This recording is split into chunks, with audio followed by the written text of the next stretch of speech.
Gengsis, buah yang satu ini identik banget nih sama bulan puasa dan juga lebaran. Banyak orang yang memburu kolang-kaling menjadi santapan untuk berbuka. Kolang-kaling biasanya diolah menjadi manisan, kolak, es buah, dan minuman segar lainnya. Buah kolang-kaling atau sering disebut dengan buah atap ini menjadi salah satu cemilan yang populer bagi masyarakat Indonesia.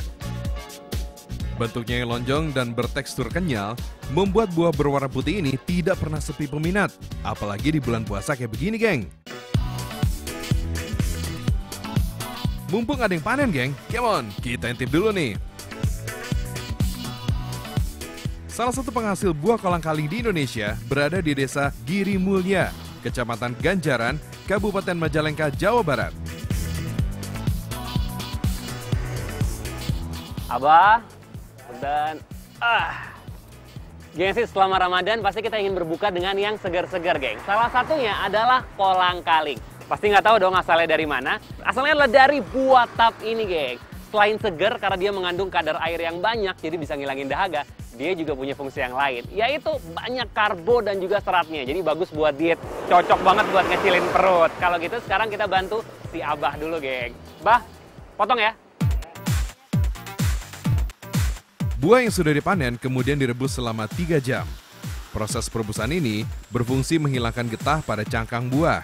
Konon getah buah tap ini menyebabkan gatal, gengsis. Sips, waktunya dibelah.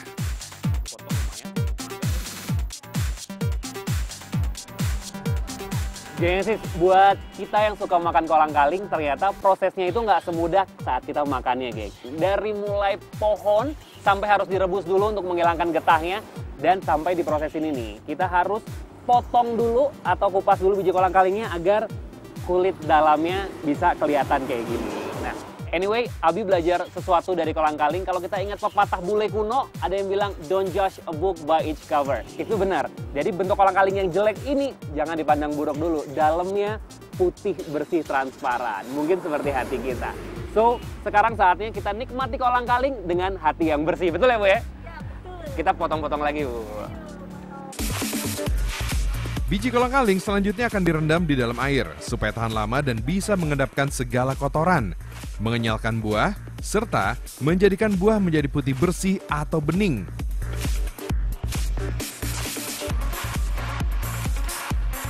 Setelah direndam, kolang-kaling harus dipipikan sampai tipis.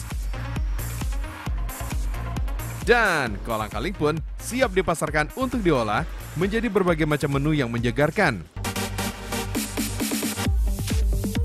Gengsis, gak cuma seger nih. Buah khas Indonesia ini memiliki manfaat yang luar biasa loh. Kandungan serat yang tinggi membuat kolang-kaling dapat memperlancar pencernaan. Nah, buat gengsis yang lagi diet nih, coba nih mengkonsumsi buah putih ini sebanyak 10 butir per hari. Konon, buah atap yang mengandung karbohidrat ini cukup mengenyangkan, namun dapat menghambat nafsu makan. Yoi, pas banget kan buat menu dietnya?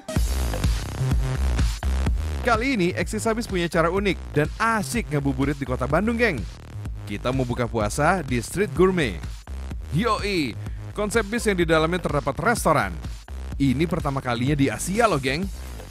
Sambil menunggu azan maghrib, kita diajak keliling kota Bandung, sekedar melihat lokasi-lokasi bersejarah yang ada di kota kembang ini. Menyambut bulan Ramadan, Street Gourmet menyajikan takjil khusus yang terbuat dari kolang-kaling, geng. By the way, gengsis, tahu nggak sih kenapa kolang-kaling ini rame di bulan Ramadan aja? Nah, emang identik ya. Kalau bulan puasa tuh selalu aja ada kolang-kaling. Nggak bulan puasa juga selalu ada sih. Cuman kalau bulan puasa lebih banyak kali ya. Sebenarnya, tidak ada sejarah khusus mengenai buah atap yang identik saat puasa. Namun buah ini emang selalu menjadi pelengkap menu-menu Ramadan di Indonesia. Semua itu hanyalah tradisi yang sudah dilakukan sejak dahulu kala.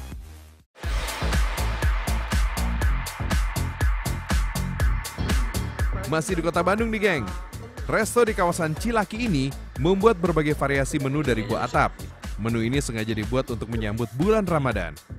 Keunikan kolang-kaling di Cafe Komod ini adalah cara pengolahannya, geng. Ada 3 menu yang terbuat dari kolang-kaling. Pertama, kolang-kaling kuah tom yum. Sajian khas Thailand dengan kuah asam pedas ini tak kalah nikmat ketika diberikan campuran kolang-kaling di dalamnya. Menu yang kedua yaitu kolang-kaling chili paste. Kolang-kaling dibalut dengan tepung crispy, lalu disiram saus pedas, disajikan dengan nasi putih hangat. Dan terakhir, ada dessert kolang-kaling fruit salad. Yummy! Yoi geng, kolang-kaling tidak memiliki rasa khas untuk diolah menjadi menu khusus. Rasanya yang cenderung tawar, membuat buah putih ini bisa diolah menjadi berbagai macam masakan. Mau manis, asin, pedas, dan lain sebagainya. Buat dari cantik yang satu ini, kolang-kaling paling enak disajikan manis geng. Azel gemar mengkonsumsi kolang-kaling loh. Sampai-sampai Azel belajar membuat menu kokochi alias coconut mochi. Buatnya gampang geng. Kumpulkan daging kelapa muda dengan cara dikeruk, lalu tambahkan agar-agar, susu putih, kue mochi, dan es krim. Terakhir, selipkan sate kolang-kalingnya. Sips, waktunya disantap. Wah, ini kolang-kaling terakhir Albi, geng. Enak banget. Kayaknya setelah ini Albi mau nambah satu lagi. Anyway, kolang-kaling ini emang eksis abis. Dari mulai Albi kecil sampai sekarang, dia masih selalu ada loh. Nah, penasaran kan? Kira-kira kapan ya si kolang-kaling ini pertama munculnya? Kalau gitu kita lihat, ini dia sejarah dari kolang-kaling. Gengsis, buah kolang-kaling ini terkenal di Asia, terutama di Indonesia. Banyak sekali sebutan buah ini dari berbagai daerah bahkan negara. Di Jawa Barat, kolang-kaling disebut cangkaleng. Biasanya cangkaleng ini dibuat berbagai macam menu manis, terutama manisan. Untuk orang Betawi, buah kenyal ini dikenal dengan buah atap. Pengolahannya masih sama geng. Manisan kolang-kaling dibuat saat lebaran tiba. Nah, buat orang Belanda, buah ini dikenal dengan nama Glibbertjes.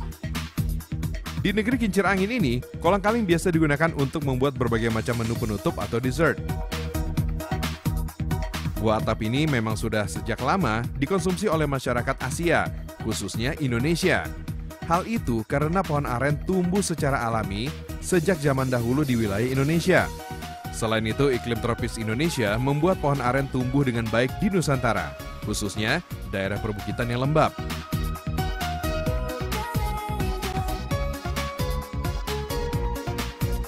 Ternyata pada zaman Perang Vietnam yang terjadi sekitar tahun 60-an, tentara Amerika suka mengkonsumsi buah atap yang diawetkan di dalam kaleng loh geng. Selain itu, manisan buah atap ini merupakan salah satu sajian di kala Imlek geng.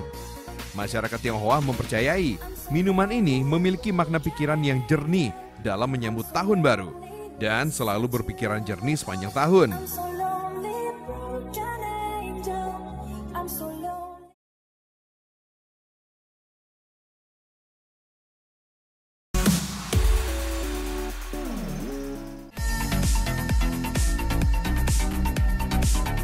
Gengsis, sampai di sini dulu ya. Eksis habis menemani kalian semua.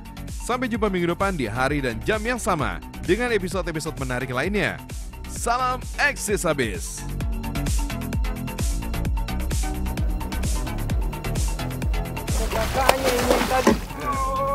Gigil.